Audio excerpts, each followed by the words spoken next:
You know, Sean, this continuing resolution, whatever, it's a total joke. You're right. It is 1,500 pages of pork barrel spending. And worse than that, it's all the woke garbage. It's the censorship boards. They're getting funded in this. There's hundreds of millions of dollars for a recycling access center in this bill. I mean, it is a total offense. And you pointed out, there's also the pay raise for members of Congress. There's the Obamacare carve out for members of Congress. Here's the thing that really gets me. Republicans negotiated this. The Speaker of the House negotiated this bill.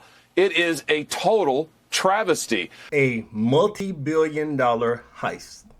That's what Congress has been up to. We haven't heard much from these members of Congress since the election. They haven't done anything since the election except rake in more campaign donations for themselves to enrich themselves from their lobbyists.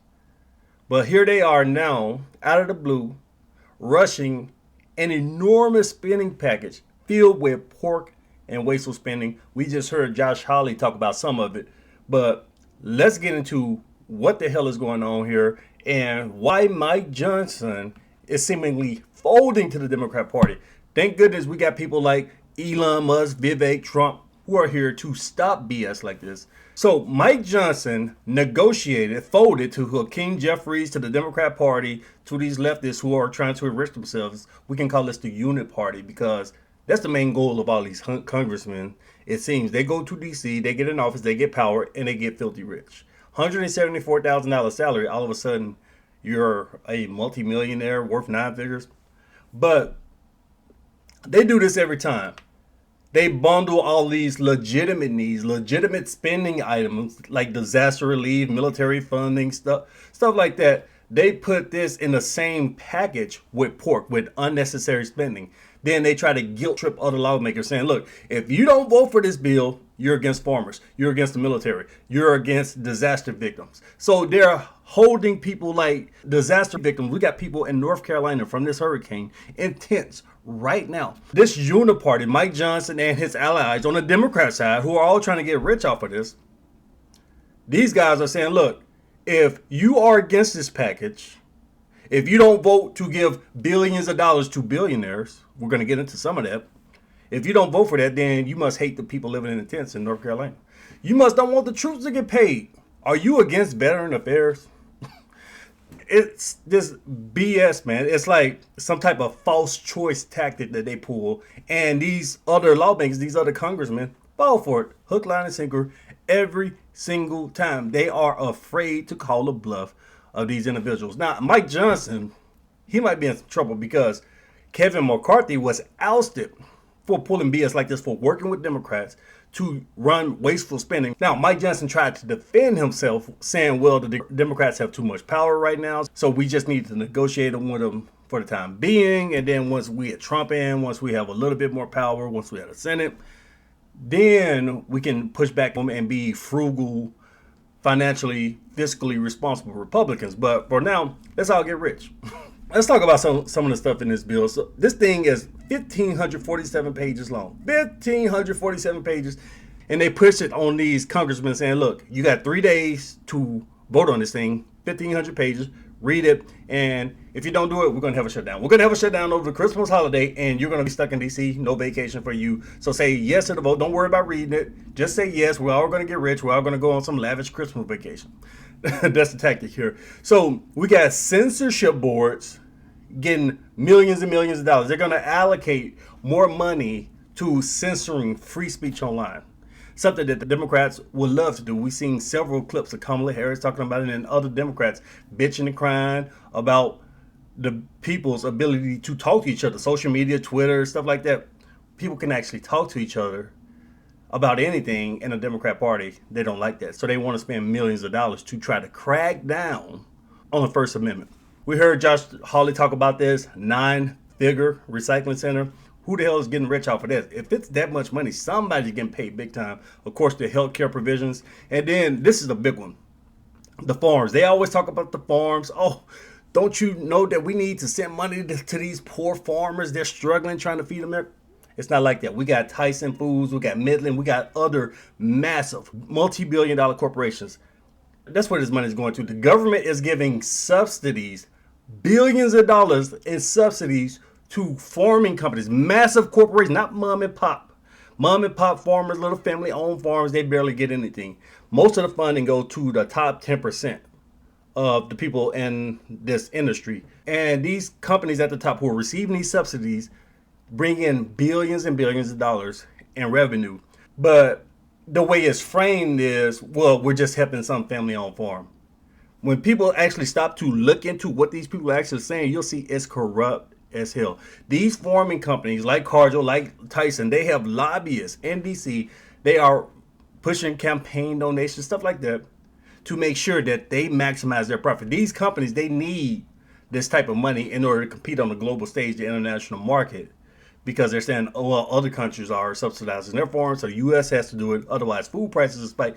But getting into that, that's a whole different video. They're talking about a football stadium like the Washington Redskins, Washington Commanders, whatever the hell the team wants to be today. The city of D.C. is negotiating with them on redeveloping the RFK Stadium, and it looks like eventually some tax money is probably going to this billionaire owner, this team owner worth $6 billion. Looks like tax money might be used to redevelop that stadium. We'll see how that goes. Then we have another one. It's payments. Like they're giving $174,000. They always do this. $174,000 to the families of congressmen who died recently. It's not life insurance. It's if you were in Congress, you died, we're just going to hand a check, $174,000 check. Most of these people in Congress are already millionaires, and some of them are even richer than that. But they're just handing them a massive check if the member dies. Shouldn't life insurance be covering some shit like that? Because the military members, they have to pay for SGLI. They have to pay for military life insurance if something happens to them. But again, going deep into that, that's a different video too. It's just another piece of spending that's completely unnecessary. And here's the thing. Elon is doing a great job. He tweeted about this. He's already doing his job with Doge, with government efficiency, with watching where this money goes, because they always do this stuff. They just spend. A country, $35 trillion in debt, spend. And now they're bitching and crying. Why does Elon have to say anything? Why are you jumping into this? They're talking about, oh, Elon, he must be President Musk now. He's controlling everything. But look, President Musk this morning made it clear with all his vast government experience, which is basically he became rich on the federal government, that he doesn't want Republicans to pass this. And seemingly Vice President Trump kind of backed him up then at that point. It's not Donald Trump asking for this. It's very clearly President Elon Musk asking for this. The fact that Donald Trump has been completely AWOL during these negotiations to the point where only after Elon Musk publicly tweets about his displeasure and about this budget deal, all of a sudden, Donald Trump, chief of staff to Elon Musk, comes trotting in and blows up the deal. They have such a problem, but he's doing the right thing by calling out this wasteful spending. So we're going to look at Hakeem Jeffries. He's the leader of the Democrats. Like if the Democrats had the House, he would be the Speaker of the House. So he's the leader of the Democrats, and he's upset that some of the Republicans are now balking at this, and they no longer want to support it after Trump and Elon got involved. And he's going to try to say, well, you know, it's the little guys, it's the families, it's the military. He doesn't want to talk about all of this money going towards corporate welfare. Let's take a look. We reached a bipartisan agreement to provide disaster assistance to everyday Americans to meet the needs of the American people and provide assistance to farmers, families, children, seniors, veterans, men and women in uniform, and working class Americans. House Republicans have now unilaterally decided to break a bipartisan agreement. So my question to Jeffries and to all of these other congressmen who want to vote for this, why don't you vote for these things individually? Why don't you, if you want to give money, millions of dollars towards censorship programs, if you want to pay for that bridge in Baltimore, the bridge that was destroyed in Baltimore, when insurance should be doing it, the company who was involved, they should be paying for that.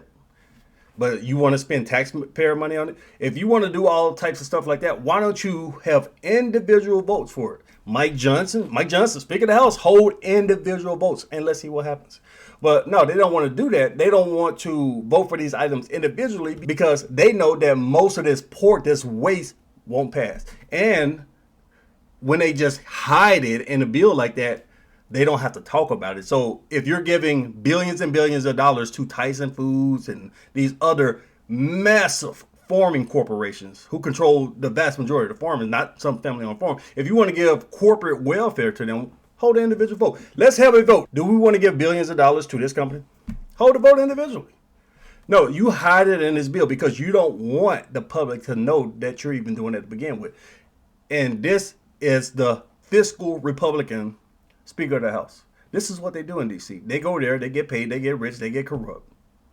And they run the country into the ground.